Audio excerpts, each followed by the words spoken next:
Hi, Phyllis here from southernfrugal.com. I finished picking the figs and I got in a really big mess. I had to change clothes.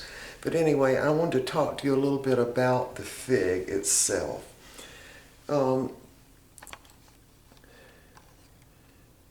First of all, it's got a teeny little hole in it right there.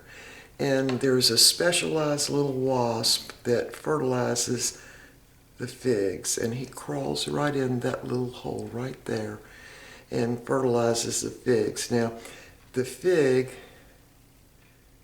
is really a flower that's turned on the inside. Now watch this. See? It actually looks like a little flower, doesn't it? Let's look at another one. See the teeny little hole? If you cut it, and then cut it just doubly across, and then just squeeze the bottom. Whoops, that one didn't quite turn out as good. There it is. That's the actual flower on the inside, and that's why the little holes in the bottom. Now, in years past, we've had problems with ants going in that little hole, so anyway, not so much this year because we've had so much rain. But anyway, I did pick some of the beans, and I picked up a few tomatoes in the garden, and we're going to fix these figs. I'm going to wash them and cut the little stems off. Now, the figs are very high in nutrition. I made some little notes.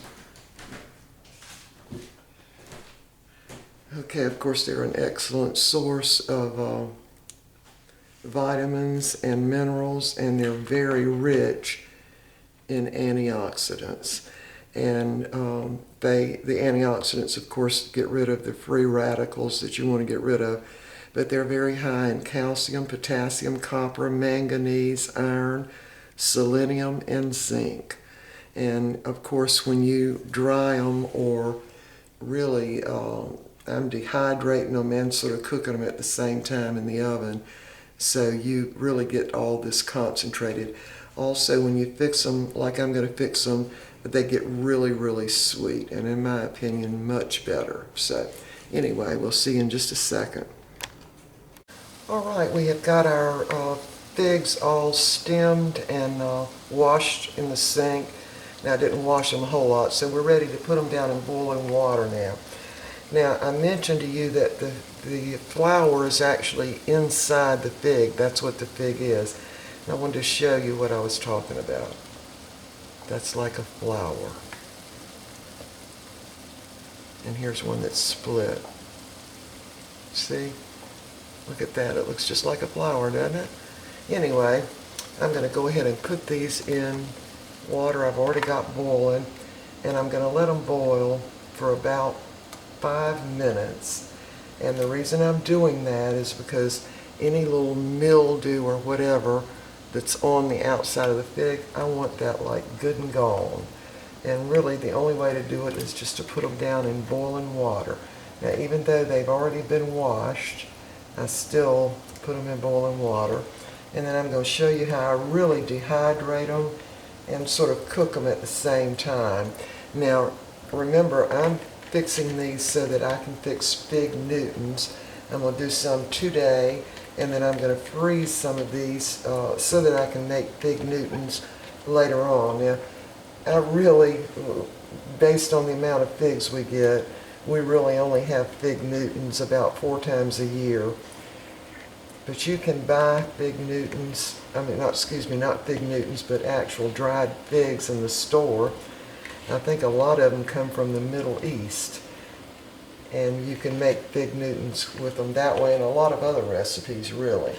But I do not do fig preserves, mainly because we don't really eat that many preserves, and they just end up going bad in the refrigerator before we get them all eaten up. So I've just, in the last many years, I only make fig Newtons with the figs we get. Now, we used to have 3 fig trees, but fig trees in the garden, they spread their roots out right on top of the surface, and they just soak up all the nutrients and the moisture in the soil, and you really can't grow anything else around them, hardly.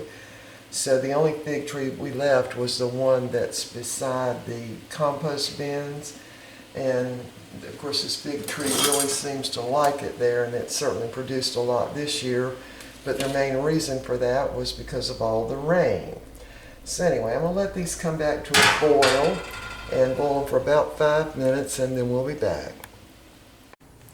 Okay, I have boiled the figs for really 5 or 6 minutes and gotten off any contamination or any mold that might have been on the outside of them. And now I'm going to put them in the oven at 300 degrees really for like an hour, and then I'm going to check them, and they might need to go further than that. But yesterday I picked a few figs and really dehydrated them and cooked them, and this is what they look like. Now this is perfect for fig Newtons, and that's what I'm after. And also, when they get to this stage, you can certainly freeze them with no problem. There they are. All right, so I'm going to go ahead and do that, and I will make a video of making the fig Newtons. So we'll see you next time. Okay, the figs have gotten dehydrated now, and I really cooked them in the oven at 300 degrees for about an hour, and then I cooked them, well, continue to leave the oven on at about 200 degrees for about another hour. So I'm going to put these in with the ones that I have already dehydrated. And this is what I will be using to make the fig Newtons. Now I'm not going to use all of them because of course there are way too many here. But part of them I'm going to freeze, and all you'll need to do is just stick them in a freezer carton or a bag, put them in the freezer, and then they're ready to go. Now they're really very much like dried figs at this point, and of course it's really concentrated the nutrients in them. And one of the main things that I like about them is they're very high in potassium, and of course that gets super concentrated once they're, you know, dehydrated, and they really probably end up having more potassium than bananas do, really pound for pound or ounce for ounce. Okay, I'm going to go ahead